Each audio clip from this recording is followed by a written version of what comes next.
A fé viva não é patrimônio transferível, é conquista pessoal. A felicidade legítima não é mercadoria que se empresta, é realização íntima. A graça do céu não desce a esmo, tem que ser merecida. A melhor caridade não é a que se faz por substitutos, cabe-nos executá-las por nós mesmos. A fortaleza moral não é produto de rogos alheios, provém do nosso esforço na resistência para o bem. A esperança fiel não se nos fixa no coração através de simples contágio. É fruto de compreensão mais alta. O verdadeiro amor não nasce das sombras do desejo. É fonte cristalina e inexaurível do Espírito Eterno. O conhecimento real não é a construção de alguns dias, é obra do tempo. O paraíso jamais será adquirido pela sagacidade da compra. É atingível pela nossa boa vontade em fugir ao purgatório ou ao inferno da própria consciência. A proteção da esfera superior é inegável para todos nós que ainda nos movimentamos na sombra. Ai de nós, todavia, se não procurarmos as bênçãos da luz.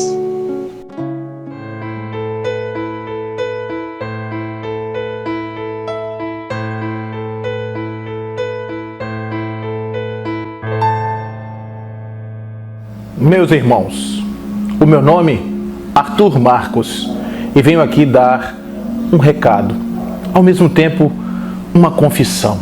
Eu fui, durante a minha vilegiatura carnal, um espírita que nos primeiros momentos da minha vida, muito empolgado com a doutrina, com todas as coisas boas que ela me trazia, fui me dedicando a um trabalho árduo, incessante. Todos os dias, as horas, tudo era momento para me dedicar àquela causa maravilhosa. Constituí com amigos uma casa e esta casa se transformou num posto de socorro aos necessitados. De toda parte vinham pessoas necessitando de auxílio material, conforto espiritual, psicológico. Era uma verdadeira festa da caridade divina. Mas o tempo passou. O tempo passou e aquilo que antes era tão prazeroso foi se constituindo em um amargo peso na minha alma. Fui me tornando uma pessoa diferente. Parte de mim atuava no cenário do mundo como se o mundo fosse assim, maravilhoso, dadivoso, caridoso. Mas ao mesmo tempo, a minha alma sofria, porque aquilo tudo era tão pesado para mim. Era tão difícil ouvir aquelas lamentações, aquelas coisas todas que chegavam todo o tempo, a mesma história que se repetia e se repetia. O coração que antes era um cenário de alegria se transformou em um túmulo de lágrimas. E eu não conseguia mais ser internamente aquilo que eu necessitava ser externamente. As pessoas me procuravam com suas demandas. Eu até tentava, mas de vez em quando os meus olhos me traíam.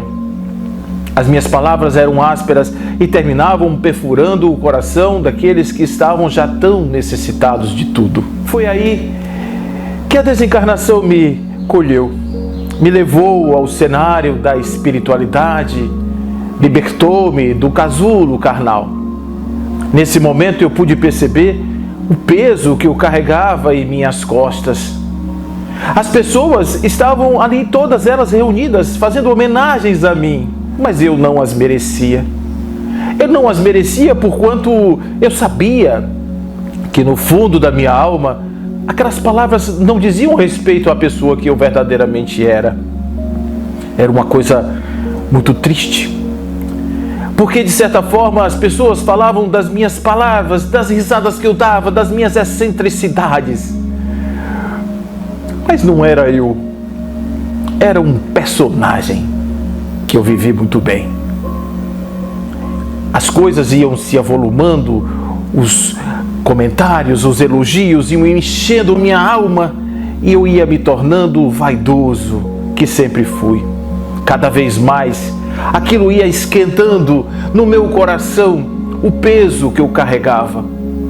Os convites que havia recebido enquanto encarnado só fizeram encher minha alma de orgulho e vaidade e me deram uma falsa ilusão de que eu já era alguém transformado sem o ser. E isso pesou bastante na minha desencarnação. O fato é que naquele momento, cada palavra, cada oração, cada música cantada na minha intenção era como um dardo que me perfurava o coração.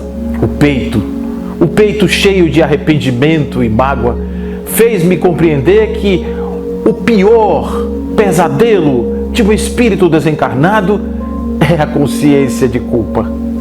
É a certeza de que deveria ter feito algo e não fez. Às vezes era tão simples, mas deixou escapar das suas mãos. Por isso eu digo, amigos queridos, a todos vocês, conforme assim, posso escrever no meu diário. Quando a tentação do êxito, do brilho imediato, começaram a ofuscar a clareza da simplicidade das suas vidas, complicando os trabalhos, ou se lhes impuser a distância da convivência com as pessoas infelizes, nossos irmãos infelizes, que somos quase todos, tome cuidado, muito cuidado. Cuidado, que pior do que a desencarnação é a morte da ilusão, a ilusão que criamos a respeito de nós, asfixiando as plantas do pomar divino que prometemos todos cuidar, mortas pela desilusão, pela vaidade, pela sensação de que já somos algo que ainda não conseguimos ser. Por isso, eu repito, emocionado, que Deus nos proteja e nos guarde de nós próprios. Arthur Marcos. Senhor Jesus, agradecendo-te o amparo de todos os dias, eis-nos aqui de coração ainda em súplica, no campo de serviço em que nos situaste. Dá-nos consciência da responsabilidade com que nos enriqueces o destino. Auxilia-nos para que o suor de cada dia nos alimente o lume da fé. Não admitas que o verme do desalento nos corroa o ideal. Ajuda-nos para que a ventania da perturbação não nos inutilize a sementeira, e ensina-nos a converter os detritos do temporal em adubo que nos favoreça a tarefa. Mestre divino, ao redor da leira que nos confiaste, voejam pássaros de rapina, tentando instilar-nos o desânimo ao coração. Não longe de nós, flores envenenadas deitam um capitoso aroma, convidando-nos a repouso inútil, e aves canoras da fantasia, através de melodias fascinantes, concitam-nos a ruinosa distração. Socorre-nos a vigilância, para que não venhamos a cair. Dá-nos coragem para vencer a hesitação e o erro, a sombra e a tentação que nascem de nós. Auxilia-nos a compreender os tesouros do tempo, a fim de que possamos multiplicar os créditos de conhecimento e de amor que nos emprestaste. Divino amigo, sustenta as nossas mãos no arado de nossos compromissos, na verdade e no bem, e não permitas, em tua misericórdia, que os nossos olhos se voltem para trás. Que a tua vontade, Senhor, seja a nossa vontade, agora e para sempre. Assim seja. Desejando-vos muita paz, rogamos ao nosso Pai Celestial, nos proteja, meus amigos, e nos abençoe nos deveres esposados.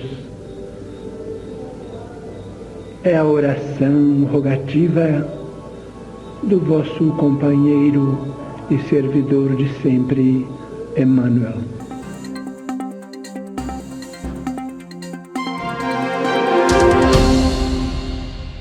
Caros internautas, que o sagrado, nosso programa de hoje, possa trazer uma bela contribuição para o seu processo evolutivo, sua comunhão com Deus.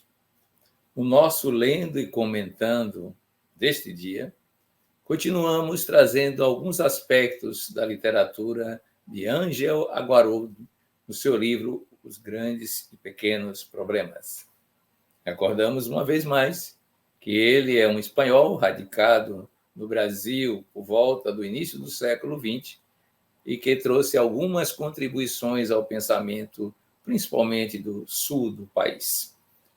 Hoje trazemos um tópico sobre o amar a Deus, sendo que se trata agora da configuração do amar a obra do Criador. Se não conseguimos chegar a essa integralidade da obra divina e amá-la tal como ela é, como se apresenta às nossas percepções, ainda não estamos aptos para sentirmos a grandeza de Deus em sua plenitude. Ele vai mostrar, na linguagem de então, que o psiquismo, que ele chama de mônada, lembrando Leibniz, filósofo da Europa no século XVIII, se eu não me engano, ele dizia que essa mônada, ou essa individuação, ou esse princípio inteligente, já está presente no comando das estruturas, de um modo geral, que compõem a fisiosfera, nossa linguagem atual, e a biosfera. Menciona que é preciso admirar a vida mineral. Nós dizemos hoje vida mineral, porque ali há princípio inteligente atuando. A forma dos cristais, a configuração das moléculas, e hoje sabemos muito mais sobre isso, quando dizemos palavras de amor para as moléculas de água se mobilizarem, se organizarem como tal, como demonstram algumas experiências japonesas. Mas não somente isso, é que o reino mineral constitui o nosso mundo físico. Há em nós toda a estrutura mineral em relação ao nosso corpo físico. Então, admirar essas formas, esses cristais, a maneira como eles desenvolvem a beleza às nossas percepções de simetria, as percepções de organicidade. Então, tudo isso nos faz admirar a obra da criação. Mas podemos admirar o cosmos, né? O movimento dos astros, a natureza das galáxias, hoje muito mais ricas de informações, graças aos grandes telescópios e à astronomia. podemos admirar tudo isso e ver a ordem que está subjacente a esse processo. E mais que isso, ver que tudo depende de uma inteligência organizadora, que para chegarmos a este modo de estar cosmicamente existente, era preciso algumas definições que se encaixam perfeitamente através das chamadas fórmulas, aquelas singularidades ou espécie de equações que exigem uma constante, e essa constante, então, pede esse tipo de existência sincronizada para poder realizar o cosmos que nós estamos assistindo. As distâncias entre os planetas para tornarem possível a posteriori a vida, né? Se tivéssemos muito afastado do Sol, tudo aqui seria frio e a vida como nós a conhecemos não existiria. Em outras palavras, olhar a natureza mineral significa admirar a obra do Criador. E é admirando-a que nós vamos amar. O mesmo acontece com o reino vegetal, mais complexo, mais rico de formas, mais produtivo para a nossa própria sobrevivência corporal, já que dependemos de alguma forma da cadeia de energia que vem do Sol, que é processada pela fotossíntese das plantas, as algas, as plantas das florestas, de um modo geral, e isso faz com que a gente perceba a integralidade da comunhão dos seres nessa vivência, nesse modo existencial de estar no mundo. E podemos admirar todos os processos fisiológicos na complexidade crescente do reino vegetal, desde aqueles seres bem primários, que ainda não desenvolveram todas as estruturas, até as formas reprodutivas mais ricas das plantas atuais, chamadas angiospermas. Tudo isso tem uma beleza, tem uma harmonia, tem uma sincronicidade de eventos, de fatos, para que as coisas aconteçam da melhor forma possível e a vida prossiga nas suas histórias, nas suas vivências. E é claro que o psiquismo aí já tem sensações, muito além do reino mineral, já tem uma complexidade maior. E o reino animal? Quanta riqueza, quanta beleza! Na ordem, na construção das formas, na adaptação aos meios ambientes, nas situações de certa forma, de formação da cadeia alimentar, de subsistência, que aparece às vezes com um certo grau de ferocidade, mas por trás disso há uma inteligência comandando a produtividade e a reprodução desses seres para a manutenção do psiquismo na sua emersão para a plenitude, para a natureza. Por isso, que olhando todos os reinos da natureza e a nós próprios, que somos a grande síntese dessa evolução, podemos admirar a obra do Criador e, por isso mesmo, dedicar-lhe aquilo que é o máximo do nosso afeto, por estarmos existentes, por estarmos sendo a continuidade natural de um processo que tem bilhões de anos, que chega ao estágio humano com essas características de inteligência, de corporeidade, de estética, de beleza, de harmonia. Então, pensemos que, para amar a Deus, é preciso amar todos os seres da natureza. Uma inclusão social, mas uma inclusão ecológica, uma inclusão que chega às raias do interestelar. Pensemos nisso.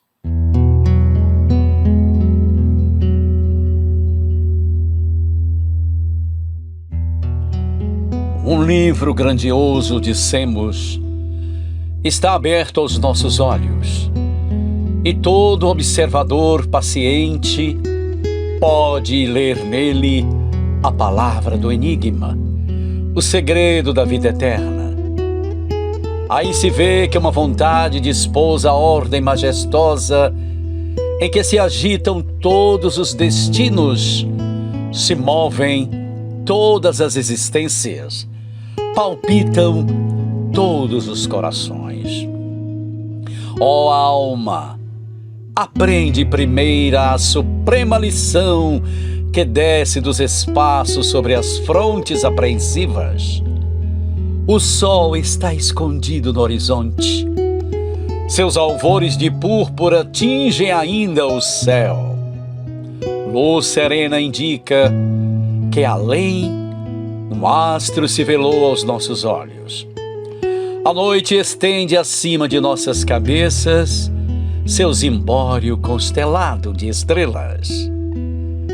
Nosso pensamento se recolhe e procura o segredo das coisas. Voltemo-nos para o Oriente. A Via Láctea expande qual imensa fita suas miríades de estrelas, tão longínquas que parecem formar uma contínua massa. Por toda parte, à medida que a noite se torna mais densa, outras estrelas aparecem. Outros planetas se acendem, qual se fossem lâmpadas suspensas no santuário divino. Através das profundezas insondáveis, esses mundos permutam seus raios de prata, impressionam-nos à distância e nos falam uma linguagem muda. Eles não brilham todos com o mesmo fulgor. A potente Sírius não se pode comparar à longínqua Capela. Suas vibrações gastaram séculos a chegar até o nosso olhar, e cada um de seus raios vale por um cântico, uma verdadeira melodia de luz, uma voz penetrante. Esses cânticos se resumem assim, abre aspas: nós também somos focos de vida, de sofrimento, de evolução. Almas aos milhares cumprem em nós destinos semelhantes aos vossos. Fecha aspas. Entretanto, todos não têm a mesma linguagem, porque uns são moradas de paz e de felicidade, e outros mundos de luta, de expiação, de reparação pela dor. Uns parecem dizer: eu te conheci, alma humana, alma terrestre. Eu te conheci e hei de te tornar a ver. Eu te abriguei em meu seio outrora e tu voltarás a mim. Eu te espero para por tua vez guiares os seres que se agitam em minha superfície. E depois, mais longe ainda, essa estrela que parece perdida no fundo dos abismos do céu e cuja luz trêmula é apenas perceptível. Essa estrela nos dirá: eu sei que tu passarás pelas terras que formam o meu cortejo e que eu inundo com os meus raios. Eu sei que tu aí sofrerás e te tornarás melhor. Apressa a tua ascensão. Eu serei e sou já para contigo uma vera amiga, porque até mim chegou o teu apelo, tua interrogação, tua prece a Deus. Assim, todas as estrelas nos cantam seu poema de vida e amor. Todas nos fazem ouvir uma evocação poderosa do passado ou do futuro. Elas são as moradas de nosso Pai, os estádios, os marcos soberbos das estrelas do infinito. E nós aí passaremos, aí viveremos todos para entrar um dia na luz eterna e divina. Espaços e mundos, que maravilhas nos reservais! Imensidades sidéreas, profundezas sem limites, dais a impressão da majestade divina. Em vós, por toda parte e sempre, está a harmonia, o esplendor, a beleza.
entrada do asilo, um homem robusto, jovem e tranquilo, apresentava o pai, um velho que contava 82 janeiros de existência.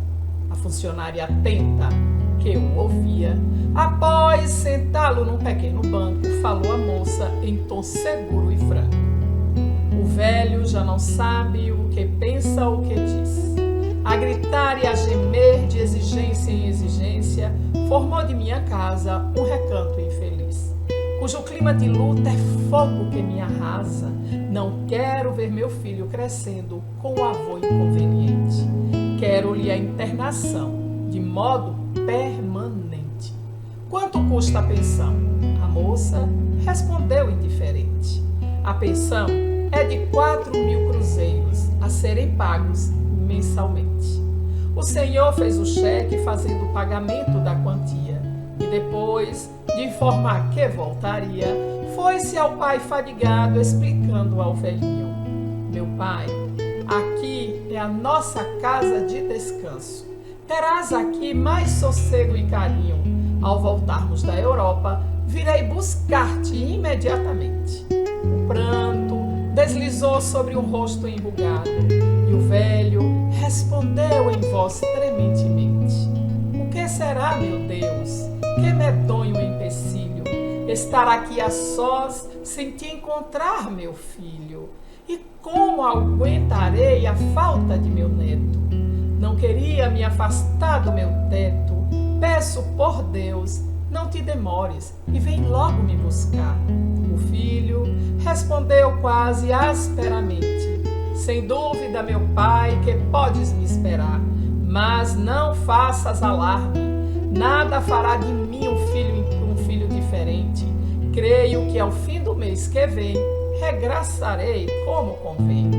Mas o moço partiu e nunca mais voltou. E ante a expressão do velho triste e amarga, notava-se que o ali se despedira como quem se desliga de uma carga, agindo alegremente. O velhinho viveu por lá 3 anos, de saudade, de dor e de desenganos, a esperar pelo filho desertor. A fadiga alterou-lhe a memória, não sabia contar a própria história. Declarava-se um rico possuidor de terras e fazendas produtivas, mas entregara tudo ao filho sem amor, numa procura, sem julgá-lo capaz de alguma ingratidão. E embora o filho pagasse o asilo sem questionar o preço, não lhe enviava nenhuma nota de endereço. Após 36 meses de clausura, o velhinho formado de amargura morreu clamando a falta da família. O cadáver desceu a vala da indigência. Por fim, se lhe acabara uma existência penosa. Mas o tempo não para, em parte alguma. 40 anos passados, de coração batido, passos e retardos. O homem que internara o esquecido velhinho nota que a morte chega cercando-lhe o caminho. Poderoso Senhor não consegue expressar-se sob qualquer disfarce. Tomba inerte no leito e ante o infortúnio da separação, grita por Deus, quer vida e proteção. Mas a morte o reclama, o corpo se esfria, vê-se desencarnado em noite atroz, terrível e sombrio. Chora quase sem voz quando sente que alguém lhe toca, lhe toma o cérebro cansado e lhe diz brandamente: filho do coração, não te aflinjas nem temas, acabaram-se agora os teus problemas. Confia em Deus, não percas a esperança, acalma-te e descansa. E beijando-lhe os cabelos, dedos mostrando carinhosos zelos, exclamou com ternura: agora sim consegui minha aventura. Eu sou teu pai, meu filho, estou aqui. Amo-te agora mais do que te amava, e só Deus sabe a dor com que eu chorava, com saudades de ti.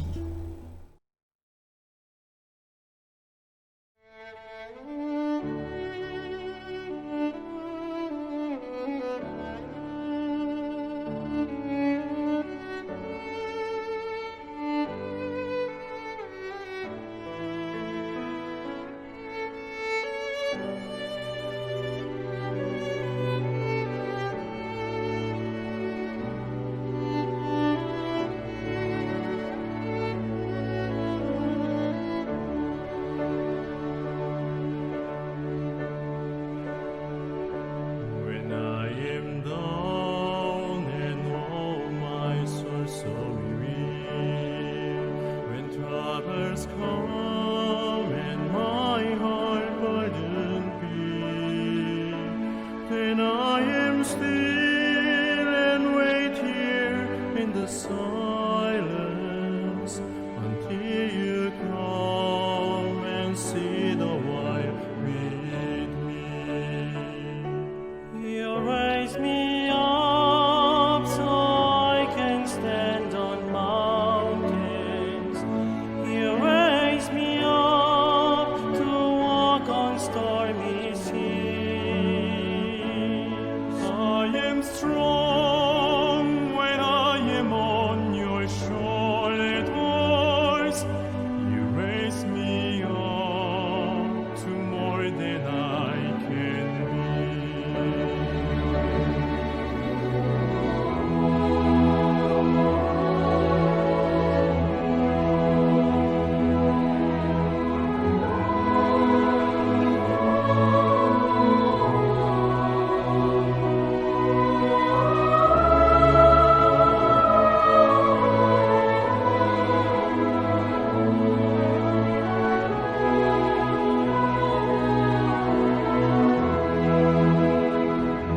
You raise me up so I can stand on mountains. You raise me up to walk on stormy seas. I am strong when I am on your shoulders. You raise me up to more than I can be.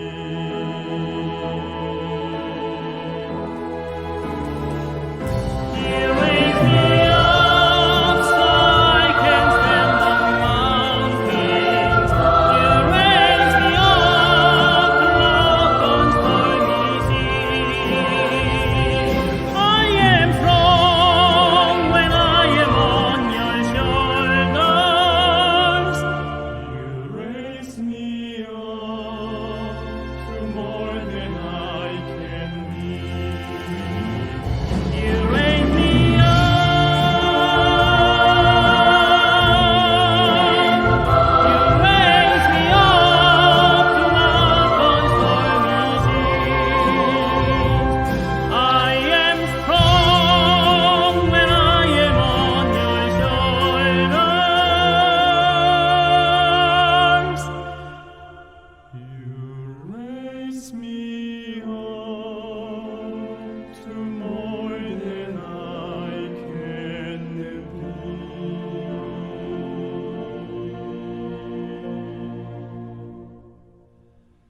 You raise me up to more than I can be.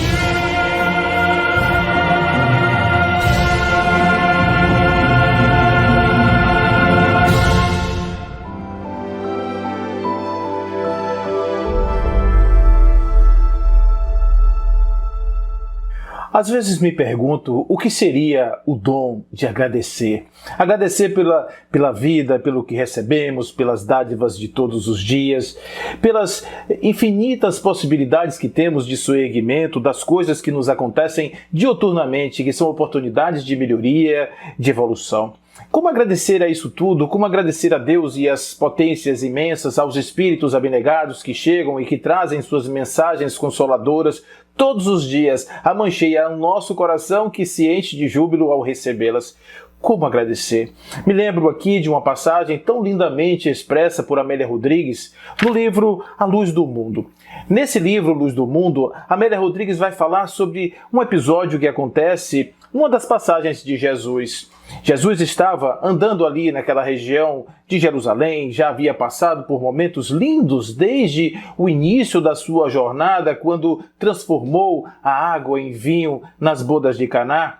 Também ele teria largado, abandonado pelo caminho as alegrias de estar com as crianças, de estar com as pessoas humildes, mais simples, com menos necessidades humanas à sua frente, e encarou todas as viciações, as exulcerações morais e físicas para poder se transformar no símbolo da pureza e da renovação humana. E Jesus estava ali agora passeando. Já havia notícias de que as pessoas tramavam contra ele. Nicodemos, aquele que era o doutor da lei, que havia se mostrado bastante fiel ao seu trabalho, teria lhe dado a notícia a respeito das perseguições que se engendravam a seu respeito. E ele estava já ciente de que algo estava sendo tramado contra a sua pessoa. Mas isso não o abalava absolutamente. Ele estava convicto do que ele deveria fazer e perseguia esse ideal, sempre distribuindo as graças que ele recebia e que dizia: as coisas que eu faço, não sou eu quem as faz, mas o Pai que faz por intermédio de mim. E foi assim que, caminhando pelas estradas com os seus discípulos, ele ouve súplicas.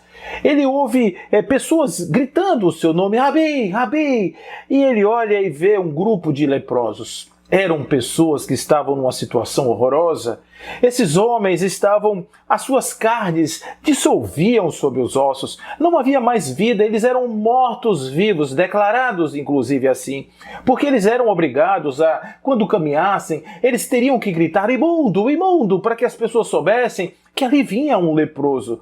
O seu rosto era totalmente coberto, ficavam apenas os olhos de fora. E a 5 metros, essa era a distância que qualquer pessoa deveria ficar de uma pessoa com este mal. Eles exalavam um odor pútrido, uma coisa quase insuportável. E é por isso que a vida dessas pessoas era uma coisa assim extremamente difícil. E Jesus ouve aquela súplica e pergunta: o que queres que eu faça? E eles então gritam quase que uníssono: queremos a cura, queremos ficar curados. Jesus então, no seu gesto altruísta, ele sempre fazia isso, dava aquilo que as pessoas queriam receber de alguma forma. Não necessariamente que as pessoas merecessem, mas ele fazia para mostrar que a potência divina, que as coisas que vêm de Deus são muito maiores do que imaginam as nossas crenças, muito mais do que imaginam as nossas crenças pueris. E Jesus então os concede essa graça. E eles olham agora, os seus corpos estão curados. Eles apalpam os seus braços, seus corpos, e eles sentem a pele, o rosto restabelecido. E eles começam a gritar e a correr de forma desorganizada, como crianças que recebem doces. E saem pelo mundo, com exceção de um. Esse começou até a andar e parou um pouco e disse: não, falta alguma coisa. Falta algo. E ele volta, prostra-se diante de Jesus e diz: mestre, gratidão imensa por aquilo que nos concedeu desse instante. Sou-lhe eternamente grato. Jesus então diz: vá e mostre àqueles que estão ali, os donos da lei, os que querem me julgar, mostre a eles que vocês agora estão curados, de que realmente o que falo com propriedade. E o homem então está ali, pronto para receber a sua carta de cura, voltar à vida, enquanto os outros foram embora. A pergunta que fica no ar é: por que somente um voltou? Por que somente um foi capaz de reconhecer o que havia recebido de tão grandioso de Jesus? Essa gratidão. Porque também nós somos os ulcerados da vida. Nós somos aqueles que carregamos as nossas feridas dentro, no fundo da alma, e recebemos, às vezes, graças imensas, invisíveis, que são oportunizadas por pessoas que chegam à nossa frente. Não são exatamente a figura de um Jesus, mas são mensageiros da paz, são mensageiros da cura, são mensageiros do amor. Enquanto destes, nós podemos reconhecer que a natureza é perfeita e se elabora de tal forma que nos oportuniza sempre o bom, o justo, o belo e o melhor. E diz assim Amélia Rodrigues, ao final do seu capítulo: não foram todos os curados? Mas por que somente um voltou? Este que era o estrangeiro, o odiado. Por que somente um? Por que não todos? Por que não todos gritam e exultam a presença de Deus na terra e dizendo: obrigado, Senhor, pela vida, obrigado por tudo que nos concede, por tudo que nos dás. Obrigado pela oportunidade, inclusive, de agradecer.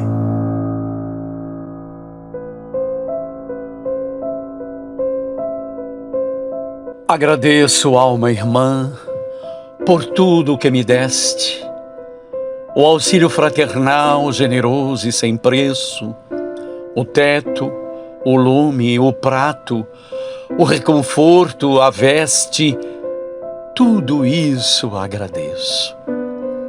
Sobretudo, alma boa, Deus te compense o coração amigo, por teu olhar de paz que me alenta e abençoa na estrada em que prossigo.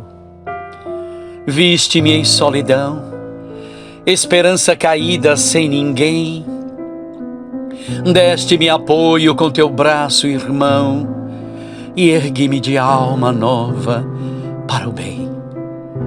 Não há palavra com que te defina o reconhecimento que me invade ao sentir-te no amparo a presença divina da celeste bondade. Deus te guarde no excelso resplendor da luz com que aqueces todo o ser, porque me refizeste a certeza do amor, a bênção de servir e a força de viver.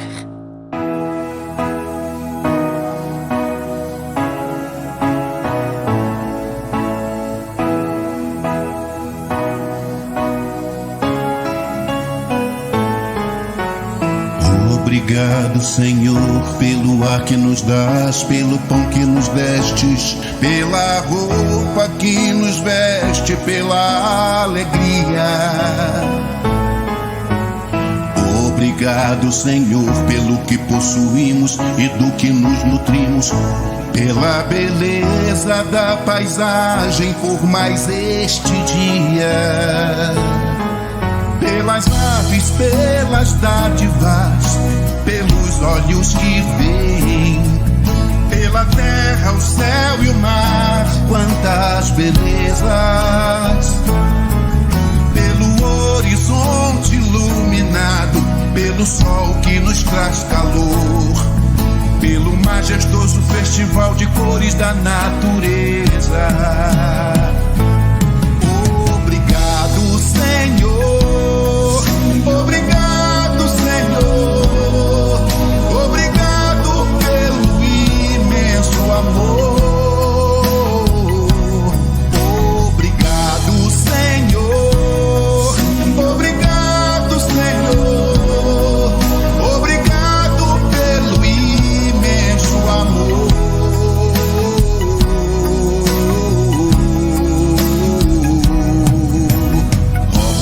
Pelos que perderam a visão, deixa-me rogar, Senhor, por eles então, ao teu augusto, generoso e nobre coração.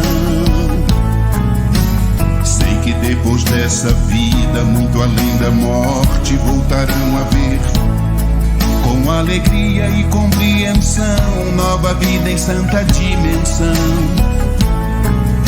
Obrigado pelos meus ouvidos, presente de Deus, e poder ouvir o teu nome sublime, porque posso registrar a sinfonia da vida, no trabalho da fé, na dor e na lida. Obrigado, Senhor. Obrigado, Senhor. Obrigado pelo imenso amor. Obrigado, Senhor. Obrigado, Senhor. Obrigado pelo imenso amor.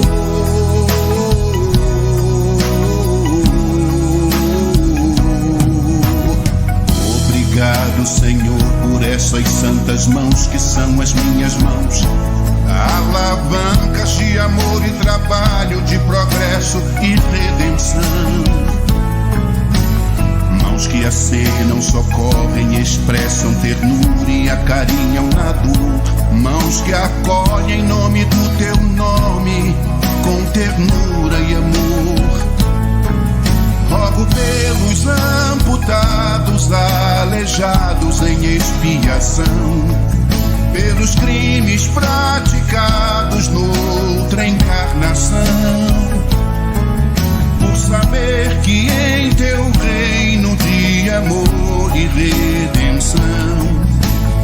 as dores e reveses passarão.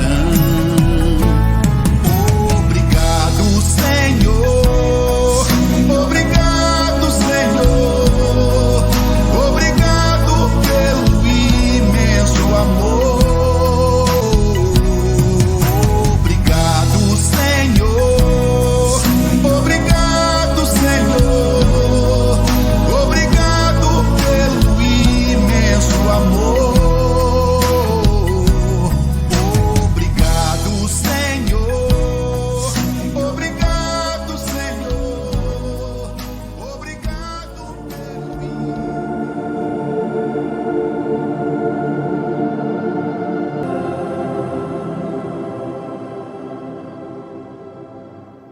No nosso momento de meditação, vamos aproveitar o ensejo para trabalharmos uma questão introspectiva chamada gratidão. Primeiro, vamos nos situar nesse sentimento. O que é ser grato? Que condições exteriores nos levam à gratidão? Qual é a nossa amplitude em termos de gratidão? Como podemos pensar a nossa vida sem este sentimento, se isso fosse possível? Por isso mesmo, comecemos então a olhar as nossas maneiras de veicularmos na vida como um todo, que são o corpo, a mente, o mundo emocional, e entremos num estado que nos lembre a melhor harmonia possível nesse tipo de integração. Corpo que relaxa e se tranquiliza, mente que se aquieta, emoções que se tornam serenas, calmas, bem tranquilas. O primeiro passo para nós termos uma melhor uma melhor capacidade de perceber e de ver tudo aquilo que a introspecção permite realizar.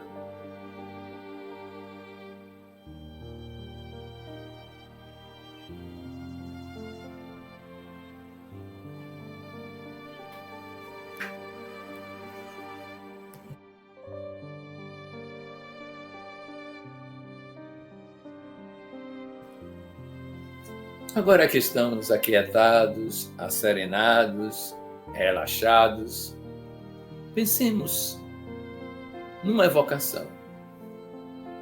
Que sentimento é esse? Gratidão. Quando sentimos?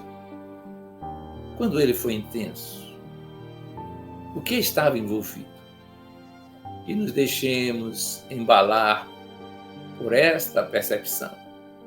Fiquemos nela um certo tempo, sentindo o prazer de ser grato.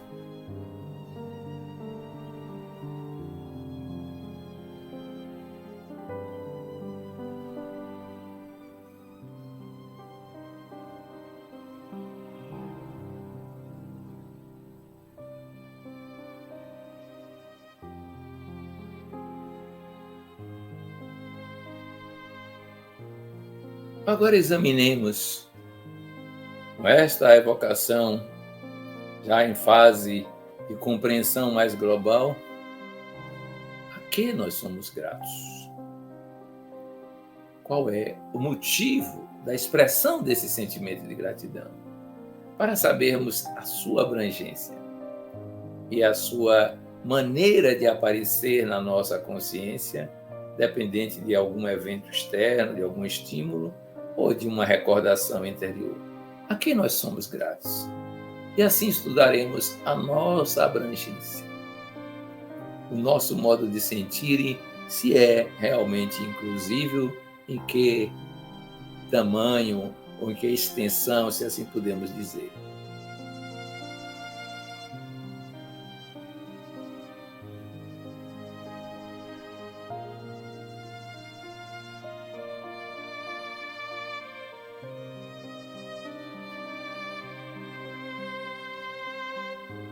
Continuemos então, agora observando. Se somos apenas gratos àquilo que nos agrada, ou se somos mais inclusivos e agradecemos aquilo que em princípio nos desagrada, mas nos pode fazer evoluir. São dois mundos distintos. A gratidão porque recebemos algo que achamos que nos é necessário e a gratidão daquilo que nós não gostamos, mas que provoca em nós transformismos evolutivos que são importantes para a nossa grande ascese até a plenitude com Deus. Observemos então isso.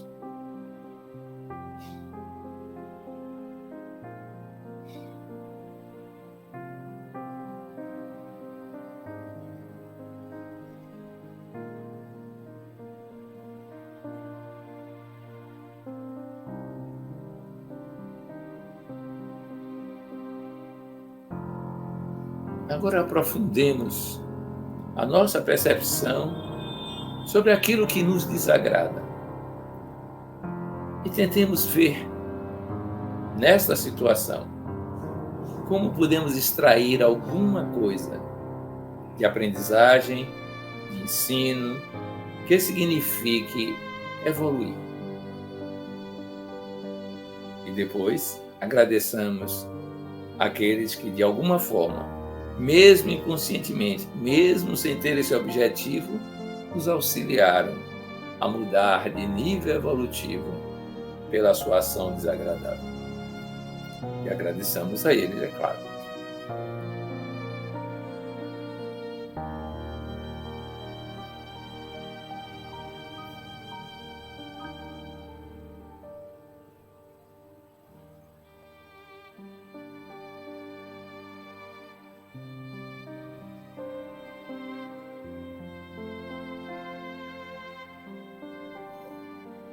Agora, como diz o cancioneiro popular, sejamos gratos à vida como um todo. Lembrando que a vida corporal dependeu de figuras paterna e materna, dependeu de múltiplas contribuições para que estivéssemos vivos, desde o reino mineral e da energia solar, da água, do oxigênio, até a energia química que vem dos vegetais, dos animais, do fluido que vem dos seres vivos, sacrificados para que estivéssemos existentes no mundo corporal. Agradeçamos tudo isso. Envolvamos essa natureza inteira nos nossos melhores sentimentos de gratidão, admirando-a por ser obra divina que expressa beleza, harmonia, cuidado e nos garante a vida.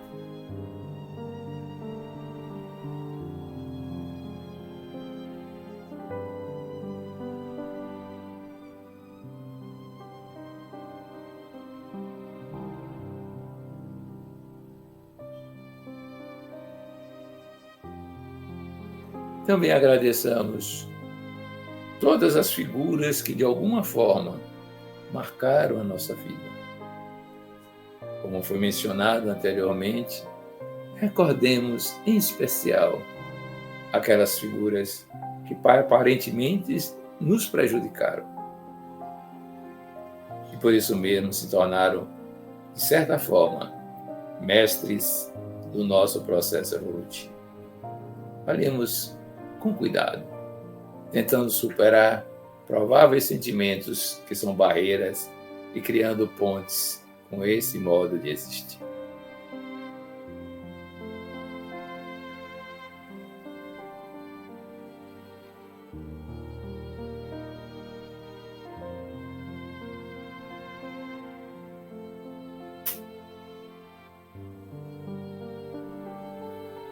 E por último,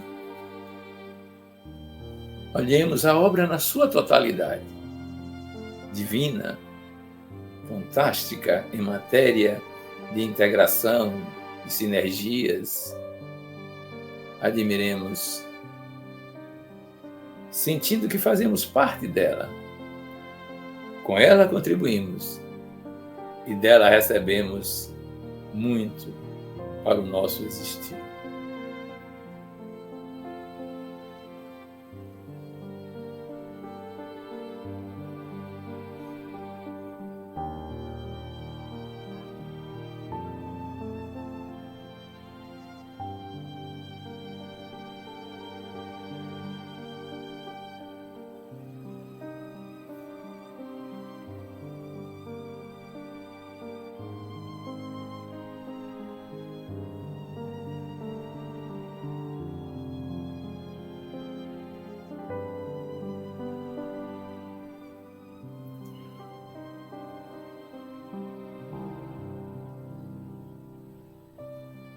Na nossa recomendação da semana, então, podemos exercitar a gratidão, em especial, por aquelas figuras humanas que nos causam tribulação, que nos tiram a tranquilidade, que nos levam a vivenciar experiências de conflitos ou que nós temos rejeição por alguma forma de interação desagradável.